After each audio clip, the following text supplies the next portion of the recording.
Hello ಎಲ್ರಿಗೂ welcome to Hima Manju vlogs. It's Wednesday morning. ಇವತ್ತು ಬೆಳಗಿಂದನೇ ವ್ಲಾಗ್ನ ಸ್ಟಾರ್ಟ್ ಮಾಡಿದ್ದೀನಿ. ಬೆಳಗ್ಗೆ ಬೇಗ ಎದ್ದು ಎಲ್ಲ ಕೆಲಸ ಮುಗಿಸ್ಕೊಂಡು ಸ್ನಾನ ಕೂಡ ಮಾಡಿಕೊಂಡು ಬ್ರೇಕ್ಫಾಸ್ಟ್ ಮಾಡೋಣ ಅಂತ ಬಂದೆ. ನನ್ನ ಹಸ್ಬೆಂಡ್ ಇವತ್ತು ಸ್ವಲ್ಪ ಬೇಗ ಹೋಗಬೇಕು, ನನಗೆ ತಿಂಡಿ ಬೇಡ ಅಂತ ಅಂದಿದ್ರು.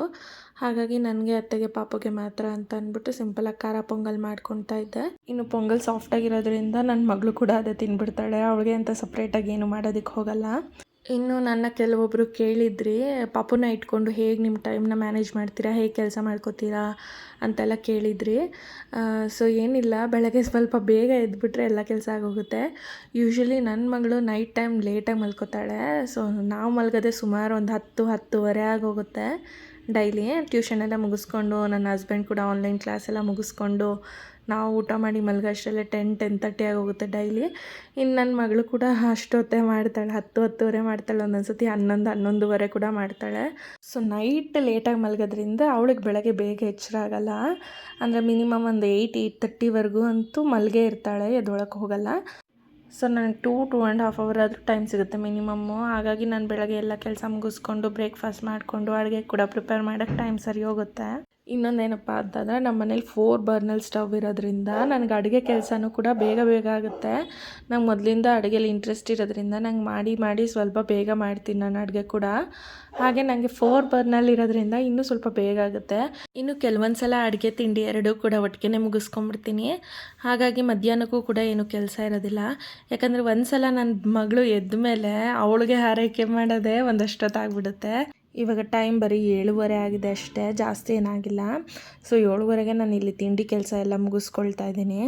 ಸೊ ತಿಂಡಿ ಬೇಗ ಮುಗಿತಾ ಇದ್ದಂಗೆ ನನಗೆ ಮನೇಲಿ ಸಣ್ಣ ಪುಟ್ಟ ಬೇರೆ ಏನು ಕೆಲಸಗಳಿರುತ್ತೆ ಅದನ್ನೆಲ್ಲ ಮುಗಿಸ್ಕೊಳ್ತೀನಿ. ಅದನ್ನೆಲ್ಲ ಮುಗಿಸ್ಕೊಳ್ಳೋಷ್ಟರಲ್ಲಿ ನನ್ನ ಮಗಳು ಎದ್ದೊಳ್ತಾಳೆ. ಅವಳು ಎದ್ದ ತಕ್ಷಣ ಕಂಪ್ಲೀಟ್ 1/2 ಅವರ್ ಅಂತೂ ನಾನು ಅವಳಿಗೆ ಟೈಮ್ ಕೊಟ್ಬಿಡ್ತೀನಿ. ಯಾಕಂದರೆ ಎದ್ದಿದ ತಕ್ಷಣ ಅವಳು ನನ್ನೇ ಹುಡುಕ್ತಾ ಇರ್ತಾಳೆ, ಫೀಡ್ ಮಾಡಿಸ್ಬೇಕಾಗತ್ತೆ. ಸೊ ಕಂಪ್ಲೀಟ್ ಒಂದು 1/2 ಅವರ್ ಅಂತೂ ನಾನು ಅವಳು ಕೊಟ್ಬಿಡ್ತೀನಿ. ಆಮೇಲೆ ಏನಾದರೂ ಬಾಕಿ ಉಳಿದಿದ್ದ ಕೆಲಸ ಇತ್ತು ಅಂದರೆ ಮಾಡ್ಕೋತೀನಿ. ಇದು ನನಗೆ ಯಾವಾಗಲೂ ರೊಟೀನ್ ಹೀಗೆ ಆಗುತ್ತೆ. ಬಟ್ ಸಮ್ಟೈಮ್ಸ್ ಏನಂದರೆ ಅದೇ ಮಕ್ಕಳು ಒಂದೇ ಥರ ಇರ್ತಾರೆ ಅಂತ ಹೇಳೋಕ್ಕಾಗಲ್ವಲ್ಲ. ಕೆಲವೊಮ್ಮೆ ಮಧ್ಯದಲ್ಲಿ ಏನಾದರೂ ಹತ್ತಿರ ಆವಾಗ ಫೀಡ್ ಮಾಡಿ ಮಲಗಿಸ್ಬೇಕಾಗತ್ತೆ. ಅಂಥ ಟೈಮಲ್ಲೆಲ್ಲ ಸ್ವಲ್ಪ ಟೈಮ್ ವೇರಿ ಆಗುತ್ತೆ. ಬಟ್ ಆಲ್ಮೋಸ್ಟ್ ನಾನು ನನ್ನ ರೊಟೀನ್ನ ಹೀಗೆ ಮ್ಯಾನೇಜ್ ಮಾಡ್ಕೊಂಬಂದಿದ್ದೀನಿ ಫಸ್ಟಿಂದನೂ. ಸೊ ಹಾಗಾಗಿ ನನಗೆ ಯಾವುದನ್ನು ಕಷ್ಟ ಅಂತ ಅನಿಸೋದಿಲ್ಲ. ಹಾಗೆ ಅಡುಗೆ ಮನೆಯಲ್ಲೆಲ್ಲ ಕೆಲಸ ಮುಗಿಸ್ಕೊಂಡು ಬಟ್ಟೆ ಸ್ವಲ್ಪ ವಾಷಿಂಗ್ ಹಾಕೋಣ ಅಂತ ಅಂದ್ಬಿಟ್ಟು ಮುಗಿಸ್ಕೊಳ್ತಾ ಇದ್ದೆ. ಸೊ ಇವತ್ತು ನಾನು ಸ್ವಲ್ಪ ಹೊರಗಡೆ ಹೋಗಬೇಕಾಗಿತ್ತು. ಹಾಗಾಗಿ ಬೆಳಗ್ಗೆನೇ ಸ್ವಲ್ಪ ಆದಷ್ಟು ಎಲ್ಲ ಕೆಲಸಗಳ್ನು ಮುಗಿಸ್ಕೊಳ್ಳೋಣ ಅಂತ ಮುಗಿಸ್ಕೊಳ್ತಾ ಇದ್ದೀನಿ. ಇನ್ನು ನಾನು ವಾಷಿಂಗ್ ಮಿಷಿನ್ನ ನಮ್ಮ ಮನೇಲಿ ಫಿಟ್ ಮಾಡಿಸಲಿಲ್ಲ. ನಾನು ನಮ್ಮ ಟೆರೆಸಲ್ಲಿ ವಾಷಿಂಗ್ ಮಿಷಿನ್ನ ಫಿಟ್ ಮಾಡಿಸ್ದೆ. ಯಾಕೆಂದರೆ ಸ್ವಲ್ಪ ನನಗೆ ಕನ್ವೀನಿಯೆಂಟ್ ಅಂತ ಅನ್ನಿಸ್ತು ಟೆರೆಸ್ ಮೇಲೆ. ಹಾಗಾಗಿ ನಾನು ಟೆರೆಸ್ ಮೇಲಿನ ವಾಷಿಂಗ್ ಮಿಷಿನ್ ಫಿಟ್ ಮಾಡಿಸಿದ್ದೆ. ಅಲ್ಲೇ ವಾಶ್ಗೆ ಹಾಕ್ಬಿಟ್ಟು ಅಲ್ಲೇ ಒಣಗಾಕ್ಬೋದು ಅಂತ ಅಂದ್ಬಿಟ್ಟು. ಇನ್ನು ನಮ್ಮ ಮನೆ ಕೆಲಸಕ್ಕೆ ನನಗೆ ಗುಡ್ಸೋಕ್ಕೆ ಒರೆಸೋಕ್ಕೆ ಪಾತ್ರೆ ತೊಳೆಯೋಕ್ಕೆ ನಮ್ಮ ಕೆಲಸದಾಂಟಿ ಬರ್ತಾರೆ. ಸೊ ಹಾಗಾಗಿ ನನಗೆ ಹೆಚ್ಚಿಗೆ ಏನು ಕೆಲಸ ಇರೋಲ್ಲ. ಮಗುನ ನೋಡ್ಕೊಂಡು ಎಲ್ಲ ನಿಭಾಯಿಸೋಕ್ಕಾಗಲ್ಲ ಅಂತ ಅಂದ್ಬಿಟ್ಟು ಎಷ್ಟು ಮಾಡ್ಕೋತಾ ಇದ್ದೀನಿ. ಹಾಗೆ ನೆನ್ನೆ ಸ್ವಲ್ಪ ಬಟ್ಟೆ ಒಣಗಾಕಿದ್ವಿ, ಅದನ್ನೆಲ್ಲ ತೊಗೊಂಡು ಕೆಳಗೆ ಹೋದೆ. ಕೆಳಗೆ ಹೋಗೋಷ್ಟರಲ್ಲಿ ನನ್ನ ಮಗಳು ಇನ್ನೂ ಎದ್ದಿರಲಿಲ್ಲ. ಹಾಗಾಗಿ ನಾನು ತಿಂಡಿ ಮಾಡ್ಕೊಂಬಿಡೋಣ ಅಂತ ನಾನು ಕೂಡ ಟಿಫನ್ ಮಾಡಿಕೊಂಡೆ. ಅದಾದಮೇಲೆ ಅಡುಗೆಗೆ ಸ್ವಲ್ಪ ರೆಡಿ ಮಾಡ್ಕೊಳ್ಳೋಣ ಅಂತ ಎಲ್ಲ ರೆಡಿ ಮಾಡ್ಕೊಳ್ತಾ ಇದ್ದೆ. ರೆಡಿ ಮಾಡ್ಕೊಳ್ಳೋಷ್ಟರಲ್ಲಿ ನನ್ನ ಮಗಳು ಎದ್ದೇ ಬಿಟ್ಲು. ಸೊ ಅವಳು ಎದ್ದಾಗ ಒಂದು 9:30 ಆಗಿತ್ತು ಅಷ್ಟೇ. ಸೊ 9:30ಗೆ ಎದ್ಲು. ಎಲ್ಲ ಅವಳ ಕೆಲಸ ಏನೇನಿದೆ ಎಲ್ಲ ಮುಗಿಸ್ಕೊಂಡು ಅವಳನ್ನೂ ರೆಡಿ ಮಾಡಿಸಿ ನಾವಿಲ್ಲಿ ಹೊರಗಡೆ ಹೊರಟಿದ್ವಿ. ಎಲ್ಲಿಗಪ್ಪ ಅಂತಂದರೆ ನಮ್ಮ ಅತ್ತಿಗೆ ಮನೆಗೆ. ಯಾಕೆ ಅಂದರೆ ನಮ್ಮ ಅತ್ತಿಗೆಗೆ 1 ತಿಂಗಳು ಪಾಪು ಇದೆ, ಪಾಪುನ ನೋಡೋಕ್ಕೆ ಹೋಗಿದ್ವಿ. ಸೊ ಅವ್ರ ಮನೇಲೇ ಊಟ ಎಲ್ಲ ಮುಗಿಸ್ಕೊಂಡ್ವಿ ನಾವು.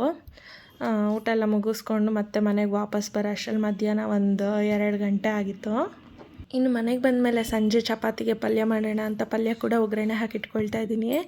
ನೋಡಿ, ಕೆಲವೊಮ್ಮೆ ಹೀಗೆ ಕೂಡ ಬಂದ್ಬಿಡ್ತಾಳೆ ನನ್ನ ಮಗಳು ಅಡುಗೆ ಮನೆಗೆ ಹುಡುಕೊಂಡು. ನಾನು ಹೇಳಿದ್ನಲ್ಲ, ಸೊ ಅತ್ತೆ ನೋಡ್ಕೊಳ್ತಿರ್ತಾರೆ. ಆದರೂ ಕೂಡ ಕೆಲವೊಮ್ಮೆ ಅವಳು ನಾನು ಎಲ್ಲಿರ್ತೀನೋ ಅಲ್ಲಿ ಹುಡ್ಕೊಂಬಂದ್ಬಿಡ್ತಾಳೆ. ಕೆಲವೊಮ್ಮೆ ಕಷ್ಟ ಆಗುತ್ತೆ, ಎತ್ಕೊಂಡು ಕೂಡ ಅಡುಗೆ ಮಾಡಬೇಕಾಗುತ್ತೆ.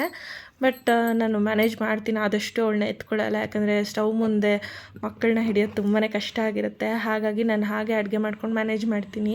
ತೊಳೆದಿರೋ ಪಾತ್ರೆ ಎಲ್ಲ ಅಲ್ಲಿತ್ತು, ಒರೆಸಿಟ್ಟಿದ್ವಿ. ಹಾಗಾಗಿ ಅವಳು ಅದರಲ್ಲಿ ಆಟ ಆಡ್ತಾ ಇದ್ದಾಳೆ. ಆಟ ಸಾಮಾನೆಲ್ಲ ಬಿಟ್ಬಿಟ್ಟು ಅದರಲ್ಲೇ ಆಟ ಆಡ್ತಾ ಇದ್ದಾಳೆ.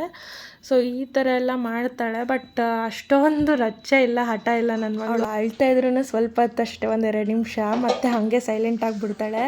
ತುಂಬ ಹೊತ್ತು ರಚ್ಚೆ ರಂಪ ಎಲ್ಲ ಮಾಡೋದಿಲ್ಲ. ಹಾಗಾಗಿ ನನಗೆ ಸ್ವಲ್ಪ ಟೆನ್ಷನ್ ಕಡಿಮೆ ಅಂತಲೇ ಹೇಳ್ಬೋದು.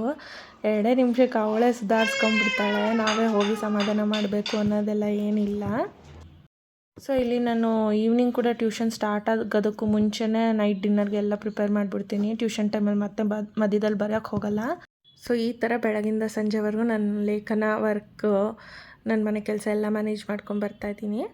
ಸೊ ಈ ವಿಡಿಯೋ ನಿಮಗೆ ಇಷ್ಟ ಆಗಿದರೆ ದಯವಿಟ್ಟು ಈ ವಿಡಿಯೋನ ಲೈಕ್ ಮಾಡಿ, ಹಾಗೆ ನನ್ನ ಚಾನಲ್ನ ಸಬ್ಸ್ಕ್ರೈಬ್ ಮಾಡಿ, ಆದಷ್ಟು ನಿಮ್ಮ ಫ್ರೆಂಡ್ಸ್ ಆ್ಯಂಡ್ ಫ್ಯಾಮಿಲಿಗೆ ಶೇರ್ ಮಾಡಿ ಸಪೋರ್ಟ್ ಮಾಡಿ. Thank you.